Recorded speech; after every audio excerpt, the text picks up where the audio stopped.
Pookode veterinary സർവകലാശാലയിലെ സിദ്ധാർത്ഥന്റെ മരണത്തിലെ CBI അന്വേഷണത്തിൽ ആഭ്യന്തര വകുപ്പിന് സംഭവിച്ചത് ഗുരുതര വീഴ്ച.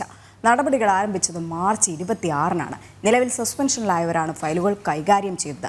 പോലീസ് രേഖകൾ കൈമാറിയില്ലെന്ന് ഉദ്യോഗസ്ഥരും വ്യക്തമാക്കി. ആഭ്യന്തര വകുപ്പിലെ ഫയൽ കൈമാറ്റ രേഖകൾ ജനം ടിവിക്ക് ലഭിച്ചു. വിവരങ്ങൾ നൽകാനായി തിരുവനന്തപുരത്ത് നിന്ന് ആർ രാജീവ് ചേരുന്നുണ്ട്. രാജീവ്, ഗുരുതരമായ ഒരു വീഴ്ച തന്നെയാണ് ആഭ്യന്തര വകുപ്പിന്റെ ഭാഗത്ത് നിന്നുണ്ടായെന്നുള്ള കാര്യം വ്യക്തമാണ്. തങ്ങളുടെ മകന് നീതി ലഭിക്കണമെന്ന് ആവശ്യപ്പെട്ടുകൊണ്ടായിരുന്നു CBI അന്വേഷണം മാതാപിതാക്കൾ ആവശ്യപ്പെട്ടത്. അതിനെ തുടർന്ന് മുഖ്യമന്ത്രിയെ സമീപിക്കുകയും ചെയ്തു. മണിക്കൂറുകൾ ഈ മുഖ്യമന്ത്രിയെ കണ്ട് അവർ തിരിച്ചിറങ്ങുന്നതിന് മുൻപ് തന്നെ മുഖ്യമന്ത്രി CBI അന്വേഷണം ഉത്തരവിടുകയും ചെയ്തു. അതിൽ തന്നെ ഏറെ ദുരൂഹതകൾ നിലനിൽക്കുന്നുണ്ട്. ഇപ്പോൾ നമ്മൾ ഈ പുറത്തുവിടുന്ന രേഖകളിൽ എന്തൊക്കെ കാര്യങ്ങളാണ് വ്യക്തമാക്കുന്നത്?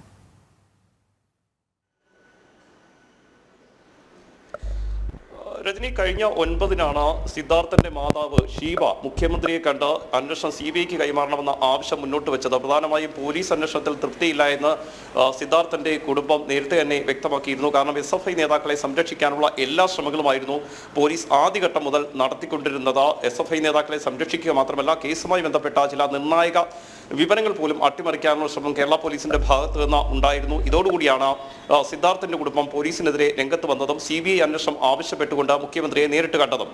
തൊട്ടു പിന്നാലെ മുഖ്യമന്ത്രി CBI അന്വേഷണം അതിനുള്ള വിജ്ഞാപനം പുറത്തിറക്കുകയും ചെയ്തു. ഇത് വലിയ നേട്ടമായി തന്നെയാണ് മുഖ്യമന്ത്രി അവതരിപ്പിച്ചിരുന്നത്. അതായത് കുടുംബം മുഖ്യമന്ത്രിയുമായി കൂടിക്കാഴ്ച നടത്തിയതിന് തൊട്ടു പിന്നാലെയാണ് അന്വേഷണം CBIക്ക് കൈമാറിക്കൊണ്ട് സംസ്ഥാന സർക്കാർ വിജ്ഞാപനം പുറത്തിറക്കിയത്. അതും കഴിഞ്ഞ 9-ന് തന്നെ വിജ്ഞാപനവും പുറത്തിറക്കിയിരുന്നു. പിന്നീട് ഇതുമായുള്ള നടപടികൾ സ്വീകരിക്കേണ്ടത് ആഭ്യന്തര വകുപ്പാണ്.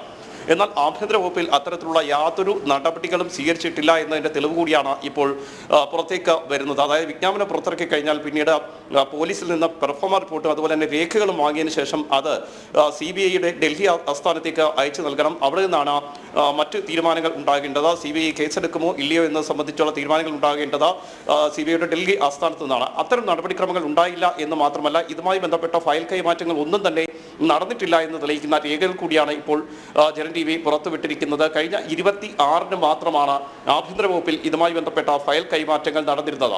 26-നും 27-നുമായി ഫയൽ കൈമാറ്റങ്ങൾ നടത്തിയിരുന്നു. അതിന് കാരണം CBI അന്വേഷണം അനിശ്ചിതമായി വൈകിയതോടെ സിദ്ധാർത്ഥന്റെ പിതാവ് കേന്ദ്രമന്ത്രി രാജീവ് ചന്ദ്രശേഖരനെയും അതുപോലെ തന്നെ പ്രതിപക്ഷ നേതാവ് VD സതീശനെയും കണ്ടിരുന്നു.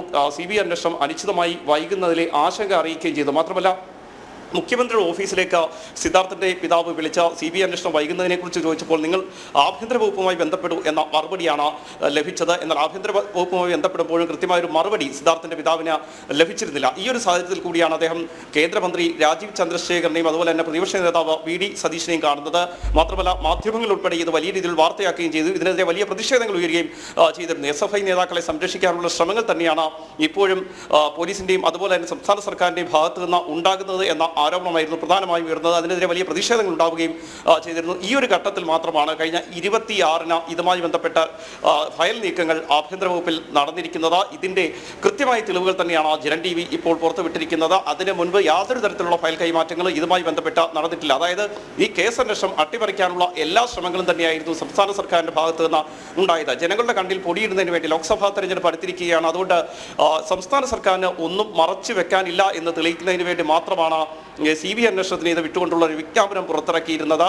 അതിനുശേഷമുള്ള നടപടിക്രമങ്ങൾ പൂർത്തിയാക്കിയെങ്കിൽ മാത്രമേ CBIക്ക് ഈ കേസ് ഏറ്റെടുത്ത അന്വേഷണവുമായി മുന്നോട്ട് പോകാൻ കഴിയൂ. അതിന് ഏറ്റവും പ്രധാനം പോലീസുമായി ബന്ധപ്പെട്ട ഇതുവരെയുള്ള അന്വേഷണ പുരോഗതി റിപ്പോർട്ടാണ്. അത്തരത്തിലുള്ള അന്വേഷണ പുരോഗതി റിപ്പോർട്ട് നൽകേണ്ടത് പോലീസ് ആസ്ഥാനത്ത് നിന്നാണ്.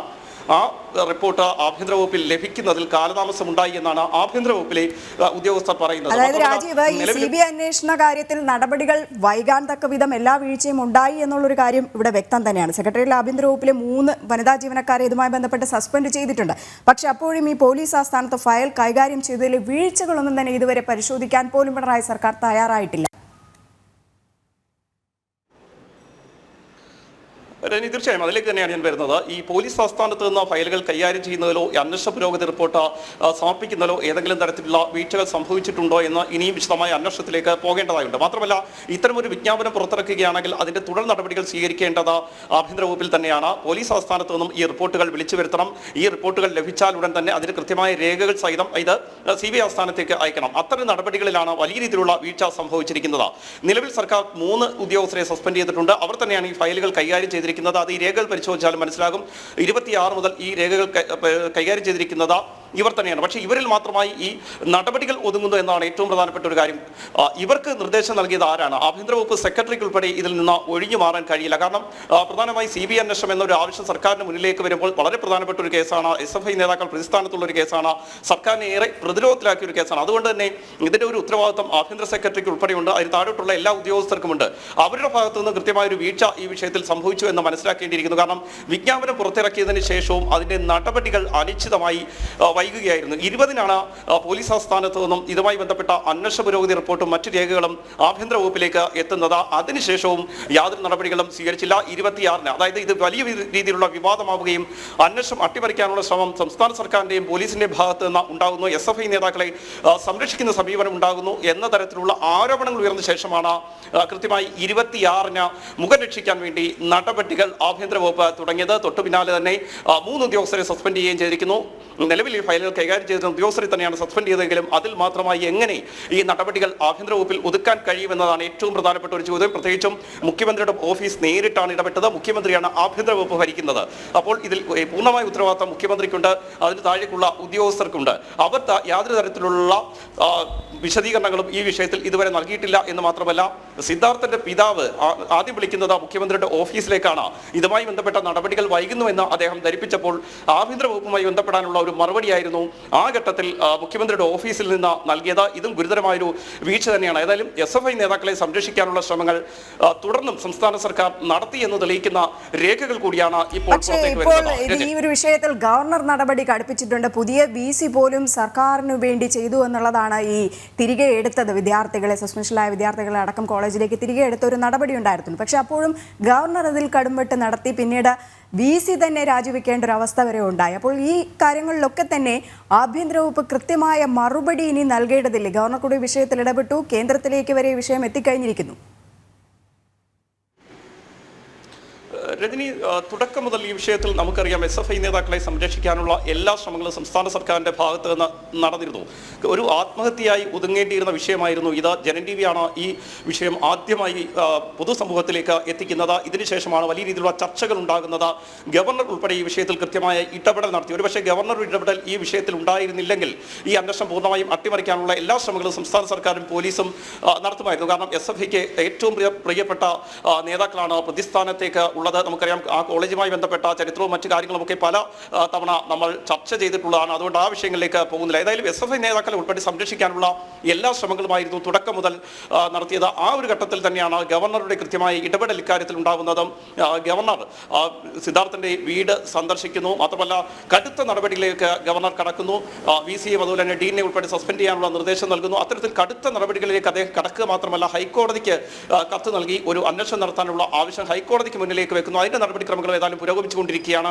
ഇതിനിടെയാണ് മുഖം രക്ഷിക്കാൻ വേണ്ടി മുഖ്യമന്ത്രി CBI അന്വേഷണത്തിന് വേണ്ടി ഇത് കൈമാറുന്നത്. വിജ്ഞാപനം പുറത്തിറക്കുമ്പോൾ പോലും അതിൽ കൃത്യമായ ഒരു ഇടപെടൽ നടത്താൻ സംസ്ഥാന സർക്കാരിന് പിന്നീട് കഴിയുന്നില്ല എന്ന് മാത്രമല്ല, ഈ അന്വേഷണം അട്ടിമറിക്കാനുള്ള എല്ലാ ശ്രമങ്ങൾക്കും അദ്ദേഹം കൂട്ടുനിൽക്കുകയും ചെയ്തു. അത് ഈ വിജ്ഞാപനം പുറത്തിറക്കിയതിനു ശേഷം പോലും അത്തരം നടപടികളാണ് സംസ്ഥാന സർക്കാരിന്റെ ഭാഗത്ത് നിന്ന് ഉണ്ടായത് എന്ന് തെളിയിക്കുന്ന രേഖകൾ കൂടി പുറത്തേക്ക് വരുമ്പോൾ സർക്കാർ തീർച്ചയായും പ്രതിരോധത്തിലാണ് എന്ന കാര്യത്തിൽ സംശയമൊന്നുമില്ല. അതുകൊണ്ട് തന്നെയാണ് കഴിഞ്ഞ ദിവസം തിരക്കിട്ട ഒരു DYSP റാങ്കിലുള്ള ഉദ്യോഗസ്ഥനെ ഡൽഹിയിലേക്ക് അയക്കുന്നതും പോലീസ് ആസ്ഥാനത്തു നിന്നുള്ള രേഖകൾ CBI ആസ്ഥാനത്ത് എത്തി കൈമാറുന്നതും. അത്തരം നടപടികളിലേക്ക് പോകാൻ കാരണം ഇതുമായി ബന്ധപ്പെട്ട് ഉയർന്ന വലിയ പ്രതിഷേധങ്ങൾ തന്നെയാണ്. SFI നേതാക്കളെ സംരക്ഷിക്കാനുള്ള ശ്രമങ്ങൾ പല കോണുകളിൽ നിന്നും നടക്കുന്നു എന്ന ആരോപണം സർക്കാരിന് മുന്നിലുണ്ട്. ലോക്സഭാ തെരഞ്ഞെടുപ്പ് അടുത്തിരിക്കുന്ന ഒരു വേളയിൽ ഇത് വലിയ തിരിച്ചടിയാകാനുള്ള സാധ്യതയുണ്ട്. കാരണം SFI ഈ പൂക്കോട് മാത്രമല്ല പല കോളേജുകളിലും SFIയുടെ അഴിഞ്ഞാട്ടമാണ്. കഴിഞ്ഞ ദിവസം നമുക്കറിയാം, ചന്ദ്രത്തോപ്പ് ITയിലേക്ക് അവിടെ NDA സ്ഥാനാർത്ഥി കൃഷ്ണകുമാർ എത്തുമ്പോൾ അദ്ദേഹത്തെ തടയാനുള്ള ശ്രമം പോലും SFIയുടെ ഭാഗത്ത് നിന്ന് ഉണ്ടായി. തങ്ങൾ മാത്രം പ്രവർത്തിച്ചാൽ മതി, തങ്ങൾ മാത്രം സംഘടനാ പ്രവർത്തനം നടത്തിയാൽ മതി എന്നൊരു നിലയിലേക്കാണ് SFI സംസ്ഥാനത്തെ പല കോളേജുകളിലും ഇപ്പോഴും പ്രവർത്തിച്ചുകൊണ്ടിരിക്കുന്നത്. അതുകൊണ്ട് തന്നെയാണ് ഗവർണർ നേരത്തെ വ്യക്തമാക്കിയത്, സംസ്ഥാനത്തെ കോളേജുകളിൽ SFI PFI കൂട്ടുകെട്ടുകൾ പ്രവർത്തിക്കുന്നു. SFIയിൽ PFI പ്രവർത്തകർ നുഴഞ്ഞു കയറിയിട്ടുണ്ട്. ഒരു ഭീകര സംഘടനയായി SFI മാറുന്നുവെന്ന് നേരത്തെ ഗവർണർ വ്യക്തമാക്കിയിരുന്നത്. ഏതായാലും ഗവർണറുടെ ഇടപെടൽ മാത്രമാണ് ഇക്കാര്യത്തിൽ സിദ്ധാർത്ഥന്റെ കുടുംബത്തിന് ഇപ്പോൾ നീതി ഉറപ്പാക്കിയിരിക്കുന്നത് എന്ന കാര്യത്തിൽ സംശയമൊന്നുമില്ല. സിദ്ധാർത്ഥന്റെ മരണത്തിലെ CBI അന്വേഷണത്തിൽ ആഭ്യന്തര വകുപ്പിന് സംഭവിച്ചത് ഗുരുതര വീഴ്ച. നടപടികൾ ആരംഭിച്ചത് മാർച്ച് 26-നാണ്. നിലവിൽ സസ്പെൻഷനിലായവരാണ് ഫയലുകൾ കൈകാര്യം ചെയ്തതുപോലും. പോലീസ് രേഖകൾ കൈമാറിയില്ല എന്ന് ഉദ്യോഗസ്ഥരും വ്യക്തമാക്കുന്നുണ്ട്. ആഭ്യന്തര വകുപ്പിലെ ഫയൽ കൈമാറ്റ രേഖകൾ ജനൻ TV ഇപ്പോൾ ജനൻ TV പുറത്തുവിട്ടിരിക്കുകയാണ്. ആ വാർത്തയുടെ വിശദാംശങ്ങൾ നൽകുകയായിരുന്നു R. രാജീവ് തിരുവനന്തപുരത്ത് നിന്ന്.